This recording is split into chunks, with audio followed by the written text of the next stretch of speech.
Words appear. WB Games presents a NetherRealm Studios production. An old man stands in front of a caravan near a crowd. My friends, your patience is about to be rewarded. For I have saved the best for last. I have recently discovered a cure-all of unrivaled potency. It will soon be on the shelves in every home of Outworld. This elixir is crafted from an ancient recipe. It has Patreon flowers, Margovian nectar, powdered teeth of an Arctican dragon. All this and more, infused with powerful Lycorian magic. There is a village in the next canton over, where everyone has purchased this miracle cure. Overnight, all diseases, even Tarkat, have disappeared. Now, magic this potent is expensive. And I am sure you're asking yourselves, can I afford it? But the true question you must ask is, can I afford to be without it? You lie, Shang Tsung. Your cures are useless. The crowd parts for a bald man as he strides to Shang Tsung, fists hanging at his sides. I'm sorry. You are? Someone fool enough to have believed you. My daughter was dying when you came to my farm. You promised a miracle, and I gave you all I had. But only days later, she was dead. That is impossible. My magic could not have failed her. There was no magic! I took your elixir to an Imperial mage, and you know what she said? The bald man snatches a potion from him and throws it down. It's nothing! Just bourgeois tea! The mage is mistaken, kind sir. My elixirs are of superior quality. Their efficacy is guaranteed. The bald man flings him to the ground. Shang Tsung raises his hands as the crowd closes in around him. Lightning flashes over Shang Tsung's caravan at night. Lamplight pours out from it. Shang Tsung emerges from a door in his caravan, a small case in one hand. He slowly takes a seat on the small wooden stairway leading from his caravan door. He opens the case, revealing a mirror inside. He squeezes his eyes shut, then reaches for his head. His long grey beard drops to the muddy ground. Shang Tsung regards his reflection, now younger, beardless, and with shorter hair. It is an excellent ruse, your disguise. A woman stands nearby. Backwater folk are far more likely to trust a kindly old man. Here on behalf of a dissatisfied customer. If it's revenge you want, have at it. If it's restitution, there's nothing left. What I want, Shang Tsung, is to elevate you, to make you the great sorcerer that now you can only pretend to be. A generous offer. Why me? You are uniquely resilient. Who else could eke out a living traveling Outworld's hinterlands, selling quack cures and fake magic? A living? It is barely survival.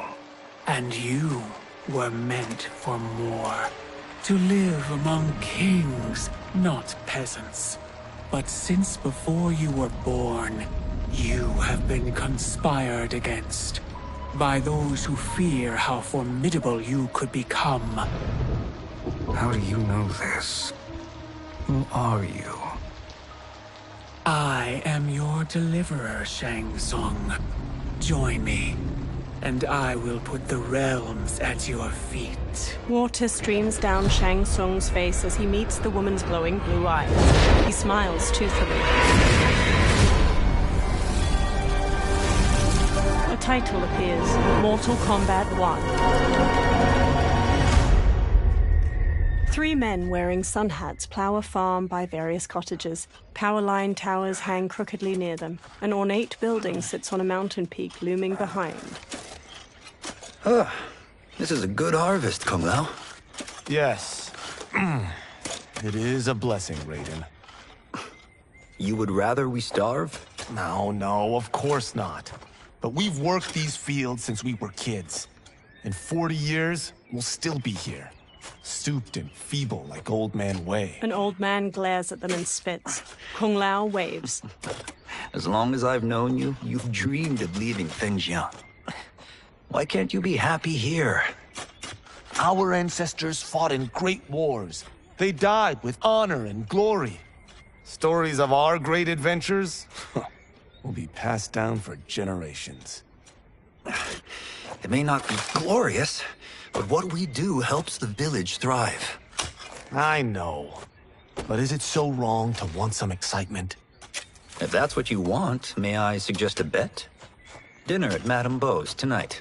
Last to fill their cart pays. You work faster than me? Ha! Since when? You're on, Raiden. Kung Lao and Raiden both smirk while they shake hands. The two men pass the day harvesting cabbages from their field and throwing them into separate carts. Kung Lao wipes sweat from his brow, then quickly pushes his cart with Raiden down a dirt road to the cottages. A woman uses a kettle to pour tea into a pair of small porcelain cups on a table in a crowded restaurant. She carries a platter with the cups and kettle. Oh, this won't last long enough for that to happen. You will be down in no time. Fight!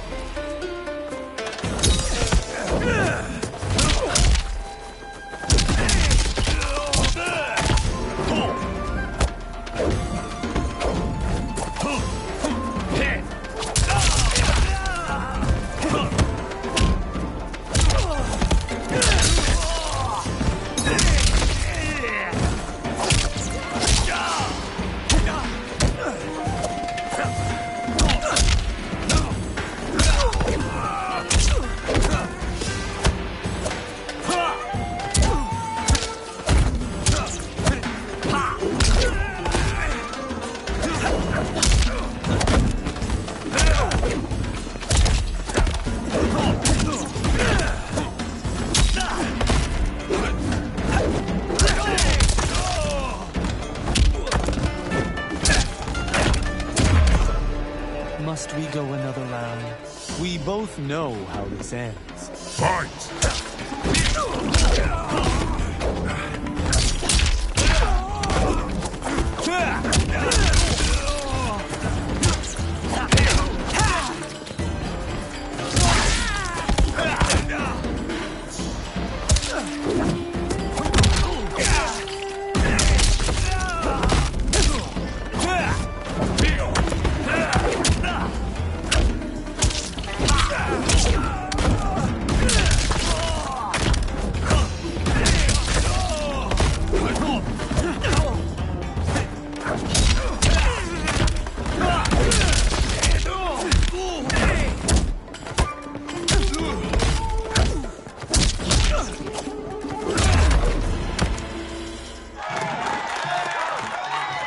Kung Lao bows to the watching crowd while Raiden kneels. Kung Lao helps him up. You haven't beaten me yet. The day's coming, Kung Lao. Keep telling yourself that. A variety of plates and bowls with scraps of food in them sit on Kung Lao and Raiden's table. You were hungry. Oh. Everything was delicious, Madame Beau. Thank you, Raiden. You boys are always a pleasure to cook for. Raiden hands her cash, but his face drops as she beckons for more. A breeze wafts a bill from his hand toward a man in a dark garb and gas mask. He closes his fist around the bill, then looks toward Kung Lao and Raiden. Madame Beau, the Lin Kuei await your answer. 5 people in dark clothes and cloth masks stand with him. He advances on Madame Beau. I have been busy, Smoke. She steps away. The Lin Kuei? Who are they? Don't know, but I don't like where this is going. What do we do? Stay ready. Madame Beau, it is a simple choice.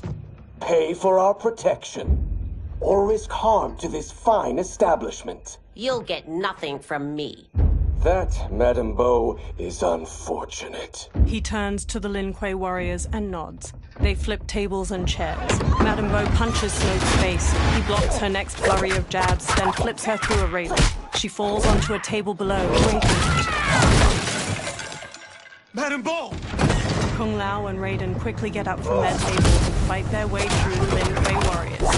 Smoke throws a smoke bomb, then jumps through the spreading cloud and kicks Kung Lao and Raiden to the floor.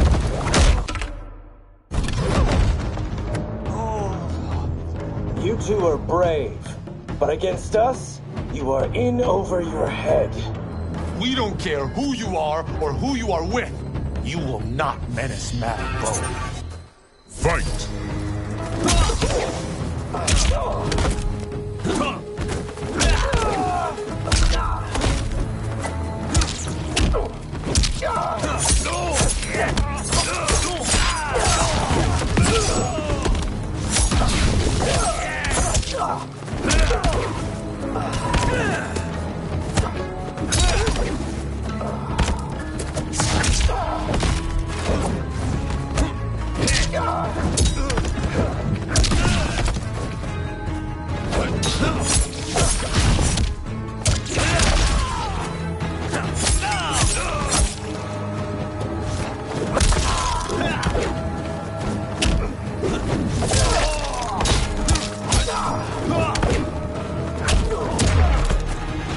The wrong person to extort, ruffian. Fight!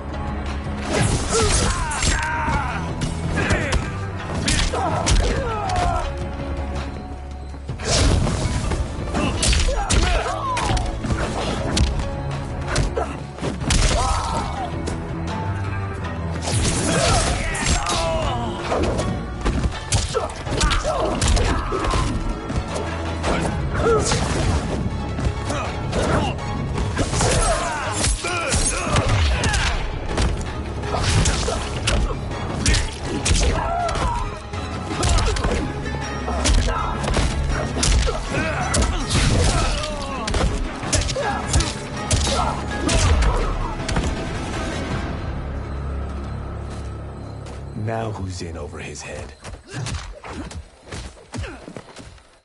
Raiden punches a Lin Kuei, who stumbles back. Kung Lao grabs him, then drops him. This was you? Honestly, I'm surprised too. Come on, let's help Madame Beau. A figure in blue, Sub-Zero, watches from a rooftop. He throws a bolt of ice at their feet. A man in yellow, Scorpion, paces over while spinning a kunai-tipped rope dart. His upper arms are bare, showing a scorpion tattoo. Sub-Zero shoots another ice bolt. It strikes the railing behind them. How does he do that? I have no idea. You interfere with Lin Kuei business. Leave, or face our wrath. Abandon Madame Beau. Not happening. Sub-Zero leaps onto Raiden and tackles him down a stairway. Then the rope dart wraps around Kung Lao's leg. Scorpion pulls at him with it. He yanks Kung Lao to the floor and drags him closer. Kung Lao rolls to his feet, then jumps and spin kicks Scorpion's head. Want more? I have plenty. You should have fled when you could. Prepare to regret ever crossing the Lin Kuei. Fight!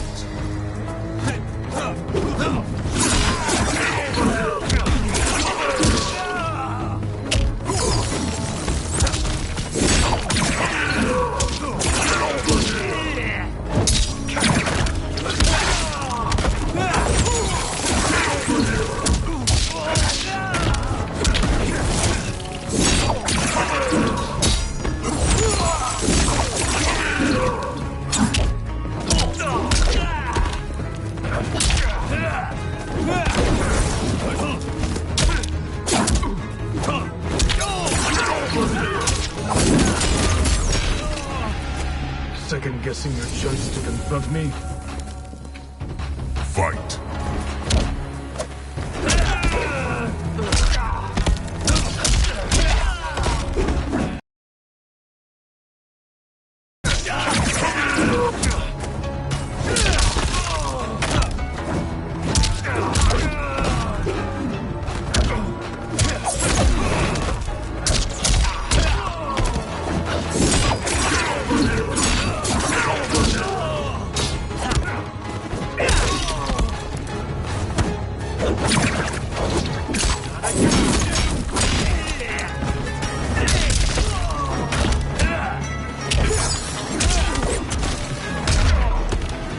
what it's worth, I'm not regretting this yet. Fight.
It is you who will regret crossing me.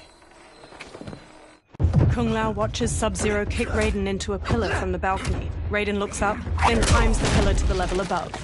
Sub-Zero eyes him, then kicks 2 legs out from under a table, turning it into a ramp. He uses it to vault through the air and kick Raiden on the upper level. Raiden staggers into a bar counter where a man drinks. Raiden grabs a cleaver from a pig's head sitting on the bar and swings it at Sub-Zero. Sub-Zero weaves around the blade and Raiden slices off the cap of the man's liquor bottle. He pours it into a cup. Sub-Zero blasts ice at Raiden, freezing his hands to the bar. The man plucks a bit of the ice and drops it into his drink. Kung Lao throws his hat at Sub-Zero's head. It bounces off harmlessly. Smirking, Kung Lao shrugs.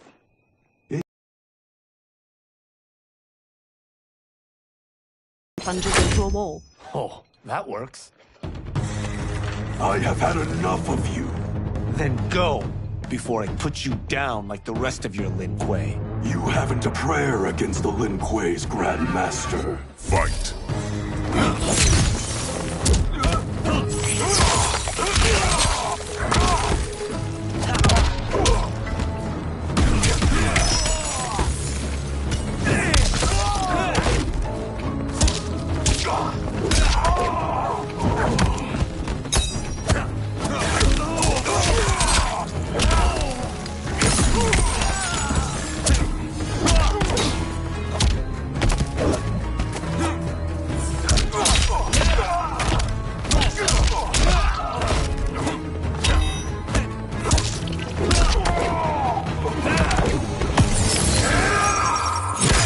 The attacker hits the victim's face with a hook, then twists their arm to break their shoulder. Sub-Zero slides on ice shards which stab up through his victim's abdomen and skull. He then chops down with an ice wall hammer. You are outwitted and outmatched. Fight!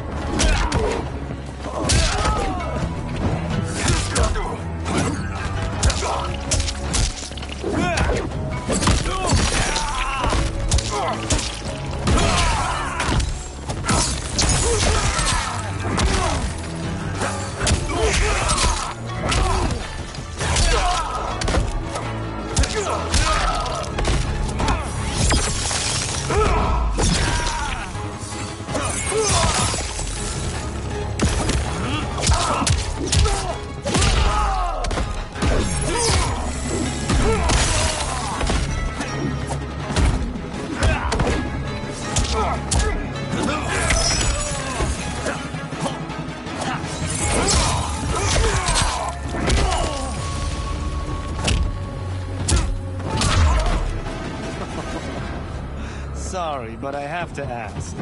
Can Fight. any of you...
Are you sure you're a grandmaster? Kung Lao picks up his hat, then eyes the chakram decoration stuck in the wall. He strokes the hat's brim. Interesting. Kung Lao! Over here! Raiden checks Madame Beau's pulse as she lies inert, eyes shut. Kung Lao hurries over to them. Madame Beau. She's out cold. Oh no, is she... Dead? Not yet. She gets to her feet, lips a cigarette, then ignites it with a lighter. Madame Beau, how are you... Kung Lao. The hooded man with the glowing white eyes approaches them. Madame Beau takes a drag from her cigarette while the man meets her eye. So, Madame Beau, are they ready? A bit thick in the head, perhaps. But they are ready. His eyes are glowing. I am Lord Liu Kang, God of Fire and Protector of Earthrealm. God? Earthrealm? Madame Beau has been preparing you for this moment since you were boys. Today, you have proven worthy of joining my champions. This fight was... a test? Of your ability and character, yes. Liu Kang looks to the upper level. Li Han, Kuai Liang. Smoke, Scorpion, Sub-Zero, and the other numerous Lin Kuei warriors get to their feet. Kung Lao crosses his arms and crinkles his nose as Sub-Zero and Scorpion step to him and Raiden. The others stand along the balcony. Sub-Zero and Scorpion stand on either side of Liu Kang. So these two aren't thugs? The Lin Kuei is a centuries-old clan dedicated to Earthrealm's defense. You keep saying Earthrealm. Don't you mean Earth? You boys have so much to learn. Earth is only a part of Earthrealm. Earthrealm itself is one of many realms. Together, they comprise the whole of the universe. The realms can be fierce, bitter rivals. That's why we need champions to defend ours. The time draws near for the grand martial arts tournament between Earthrealm and the realm of Outworld. Held once each century, it allows each realm to demonstrate its strength. While our realms are at peace, there are Outworlders who would prefer us to be at war. Our victory in the tournament will temper their zeal. I've taught you everything I can. You must finish your training with Lord Liu Kang. More training? These two couldn't defeat us. What? They were pulling their punches. Had we not held back, you would not have survived. Come. The monks at the Wuxi Academy await to continue your tutelage. I am ready, Lord Liu Kang. And you, Raiden? Li Fengjian? I'm needed here. Earthrealm needs you, Raiden. You'll best serve the village by being one of its champions. I understand. Excellent. I will join you soon. First, there are other champions I must gather. Sunlight soaks through a jungle canopy. A man in a leather jacket and wide-brim hat hacks through the foliage with a machete. Another younger man with a backpack and rifle trails behind him. The men pause. We're off the map. We should go back, recheck the route. It's this way. The man with the hat slices through the jungle as he strides forward. The pair slow to a stop.